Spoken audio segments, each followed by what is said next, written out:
if you can target existing Airbnb homeowners of larger property managers where they're kind of lacking the value that was promised to the owners, and that value usually looks like decreased revenue, no listing optimization, terrible reviews, it's easy to convert those people over from their current property manager over to your own property management company. Because from the time that they sign with you, it literally takes you like 5 to 7 days, and then you're up and running and making money. Business is all about speed. If you can figure out a way to expedite that process, like you'll make money a lot quicker.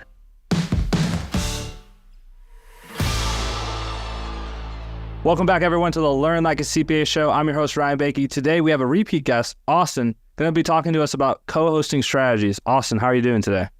Doing good, Ryan. Good to see you again, my friend. It's been probably been a few months since I've seen you, but everything's going well here. Thanks for taking the time to have me on today. Yeah, so today we're going to talk a little bit about some of the alternative investment strategies, especially in a time of a lot of uncertainty, let's be honest. I mean, as of the recording of this podcast, even within the last month, we've had a former president who's running for re-election get attempted assassinated. We have the current president resigning, not going to go through with the next election. So there's a lot of like uncertainty and a lot of almost like fear in the air, especially in the Airbnb space. And you're here to talk to us about how one of the ways that we can kind of mitigate that risk, and that's through co-hosting, right? Yeah, absolutely, man. I couldn't have said it better myself. There's a lot of friction right now going on in the economy. People are scared. People are getting hit with inflation still. And with the election literally only, 2-3 months away, people don't really know what they should do. And I feel like a lot of people on this podcast are real estate investors, and the people that listen to this podcast are real estate investors. And right now, if you're a real estate investor, you're most likely not buying other things. So you're probably looking for other ways to drive more income and different businesses start. So one way that we can talk about right now is something along the lines of co-hosting. And how would you recommend people get started? Because I would think, and I've never done any co-hosting before, but I would venture to say that the best market to get into would be if you already have Airbnbs in let's say I already have 2 in a Florida market. You know, the next best thing would be, well, let me go manage some of the other properties in that area, right? Or yeah, 100%, man. If you're in a good market and there's a supply of short-term rentals in that market, I would definitely start there. But say you're in like the middle of like nowhere and like the short-term rentals are only making like 40 grand a year, I would potentially look into another market if it's an hour and a half, 2 hours away that could support like a higher grossing amount, because as a co-host, you're paid on a percentage basis. See, here's another question that I didn't think I would have, but I have it now, is you've built a pretty big co-hosting portfolio, and it sounds like most of the properties are in Florida, right? Yeah, exactly, man. Because the reason is like South Florida, you can find houses from $60,000 all the way up to $250,000 in gross income. Wow. And it's really not that crazy of a house. It's like a 4-bedroom pool house, $700,000, decent design. It'll do $120,000 a year. And as a co-host, you're charging 20%. You take 20% of 120 grand, you're making $2K a month or $24K for the year, managing it for like 1 or 2 hours a week. I mean, do the math, do the time comparison. I mean, it's a pretty simple process. So the question I had is, how do you go about the seasonality of a certain market? So for example, if I had all my co-hosting clients were in Florida, but that market is maybe it's only bringing in income for 6 months, 5 months out of the year. All right. Like, are you looking to diversify and go to a market where maybe the busy season is different months, or you're just, hey, those months, they suck, we're not making as much money? Or like, how do you mitigate that kind of risk? Yeah, I mean, I think it really depends on like what part of the journey the Airbnb manager or the co-host is currently in, right? If they're just starting out their business, they only have 1 or they have 5, 10 even, I would say in one market, right? As you begin to scale, maybe you're at like 30, 40 properties, and then it makes sense to enter another market, right? To offset some of that risk in the slow season. But so many people like try to do so many things at once. And there's a saying that I always like to live by is like, simple scales, complex fails. Just keep things simple in the very beginning. Like, although you're not going to make that much money down here in August, September, October, because of hurricane season is deadly hot down here. Just get your business off the ground, start making some income. And then potentially whatever you want to use with that income to fund it into more real estate deals, or if you want to leave your day job, or if you just want some more passive or active income so that you can leave on more family vacations, whatever that situation is, just start with one market and just go from there.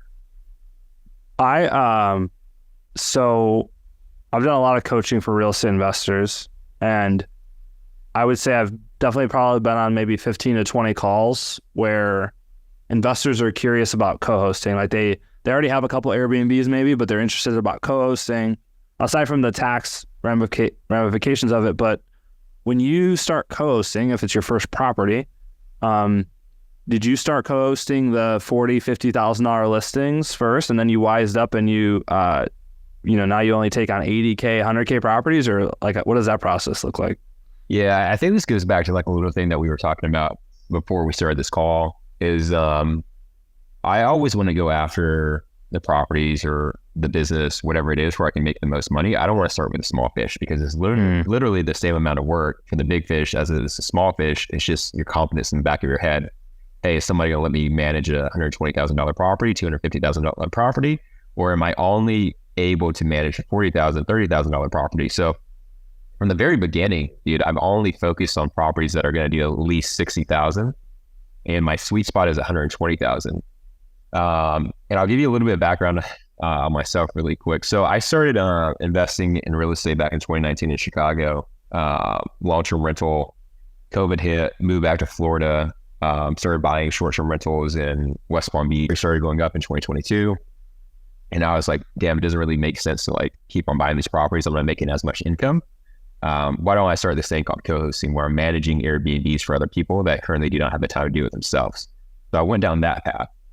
And if I was to do it all over again, Ryan, what I would have done from the very beginning is I would have started a business first before I started investing in real estate. The reason is because like my reason for getting involved in real estate is I want to leave my job as quickly as possible.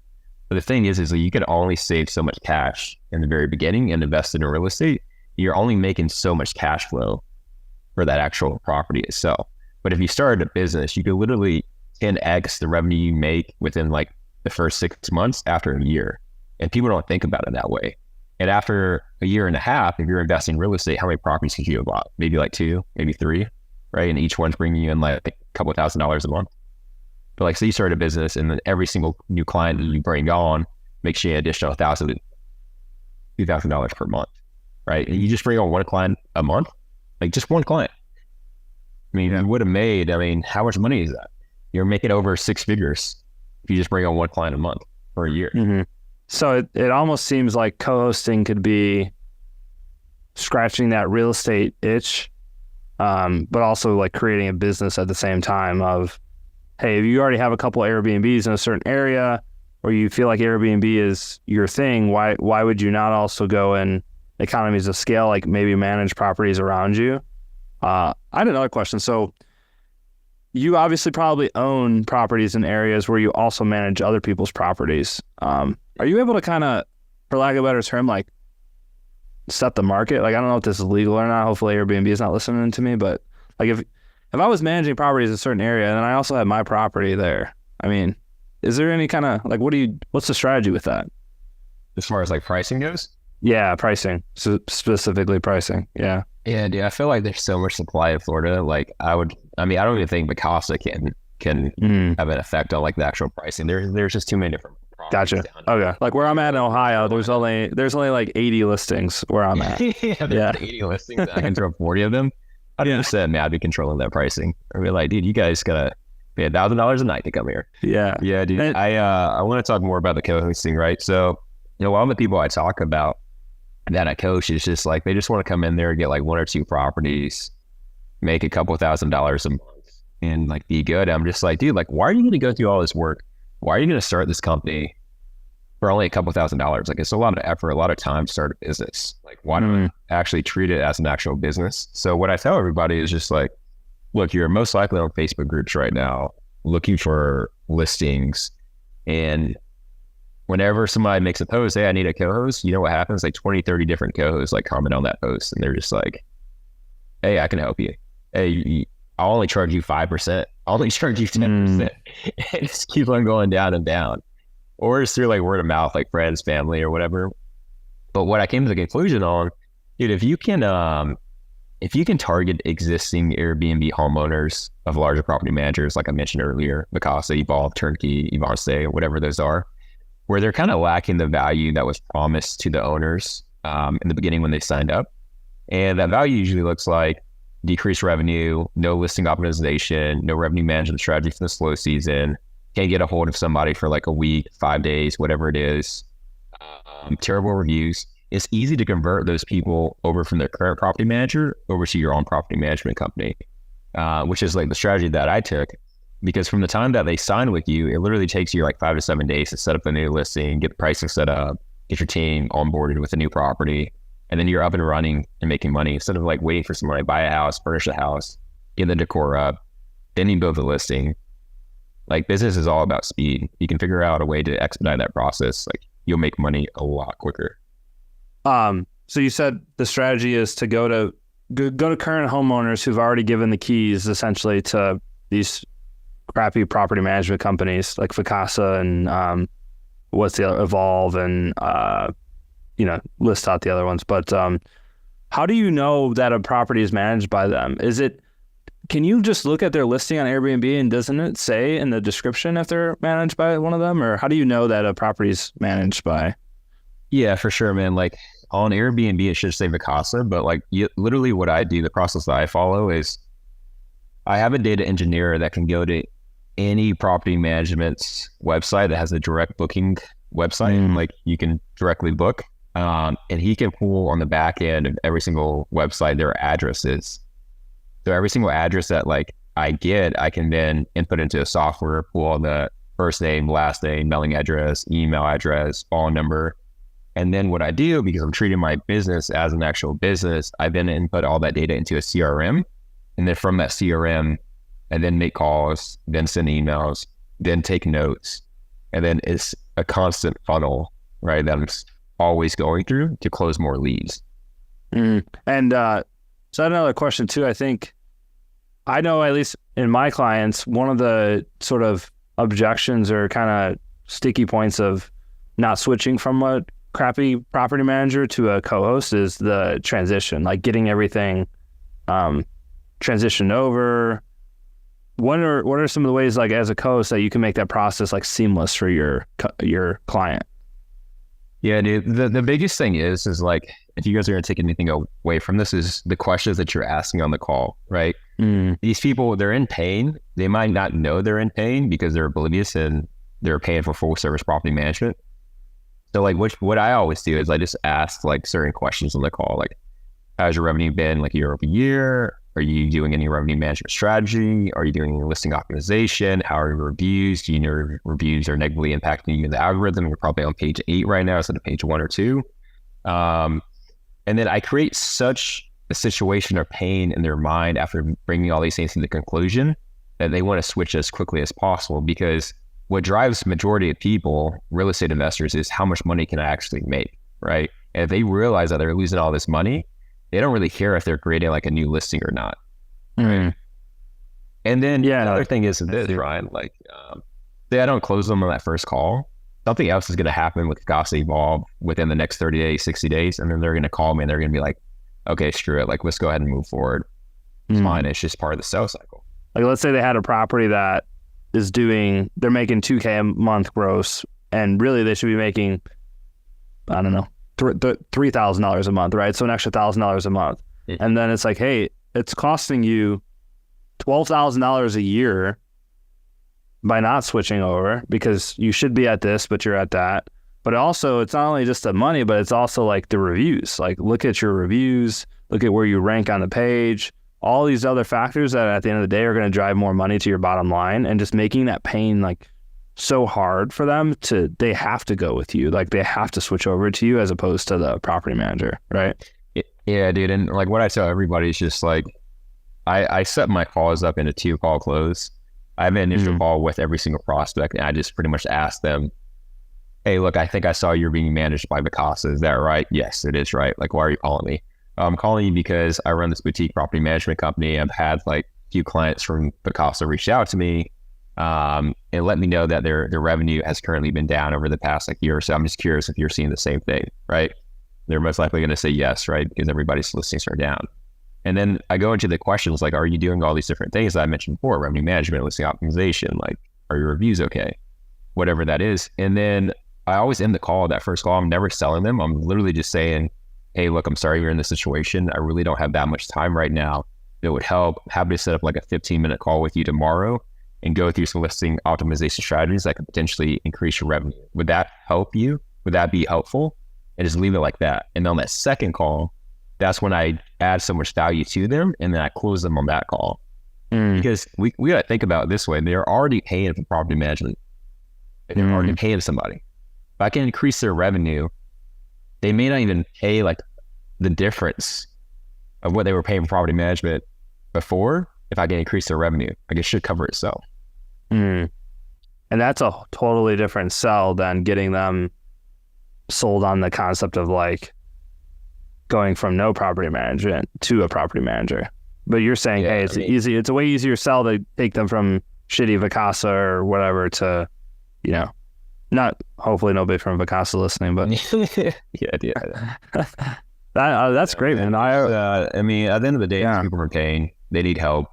And if you're a good person, you can actually help them. I think you should be doing that as well. And even like, say like one thing you mentioned earlier, like say you don't have any properties and you want to dip your toes in Airbnb and you can do co-hosting. Well, a lot of people have limiting beliefs. They're just like, who's going to let me manage an Airbnb if I don't own any Airbnbs myself? And to that, I kind of just say like, what if you just started another business, right? Like you started like a cleaning business and like you didn't have a car at the end of the day. Like, do you think other people are really going to care? Like if you're doing a good job to like actually sign up with you? I don't think so. I mean, I feel like people are like willing to take like chances on people that are willing to put in the work and put forth the time and the effort. And if you actually show that you're a good person, you don't need a property like yourself. Like, because at the end of the day, what I always tell people is just, dude, like I would rather have somebody that has no properties, 40 hours a week I can dedicate to my own property than a national corporation where it's near impossible to get somebody on the line with. I'd rather have that boutique startup person because I know they're going to put way more time and effort into my actual property, making sure it works.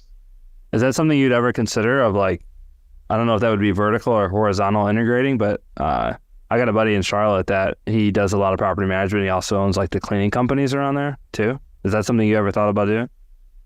Yeah, I thought about it. I definitely thought about it. I think once you've been doing like one business for like multiple years, like 6-8 years or so, and then it kind of makes sense to bring some things in-house. But for the time being, it's just like I'm still living by that like simple scales, complex spells. I just don't want too many different things going on. I really don't know what those profit margins are either, like cleaning in the house. But I know people that have done it for sure. Probably a lot less, but I would think that it would be a really good funnel for property management clients. But then it could also just be a bolt-on service for the properties that you manage. Like it's like, hey, you need to get all this stuff cleaned. I own a cleaning company. Yeah. But with me, I just I could definitely make a way bigger spread. But what I do is like I take a fee from the cleaning fee. So like say like the guest will pay $250 and then the cleaner charges me $200. I keep that $50 in between. Obviously, like if I brought in-house cleaners, it'd probably only cost me like $80, $70 to clean that actual house, and that would make the difference. We just haven't got there yet. Yeah. Well, where can if you had a couple extra thoughts to leave listeners with, and then also where they can find you? Yeah, you guys, if you're thinking about starting a co-hosting business, or if you want to start a co-hosting business, the best thing that you can do is go ahead and target people that are currently in pain, that need your help. Don't let your limiting beliefs like hold you back from actually starting. Just take the jump, treat it as an actual business. Like I was saying before, I personally target listings of larger property managers that are currently in pain. Once I have that information back from my data engineer, I put that into a CRM, and I track everything in my CRM. So if you're starting this business, I would recommend you do the same thing. And if you need help in the future, I also have a coaching program where I can help people start and scale their co-hosting businesses. You can find me on Instagram at Austin __Palacios. Awesome. Thank you so much.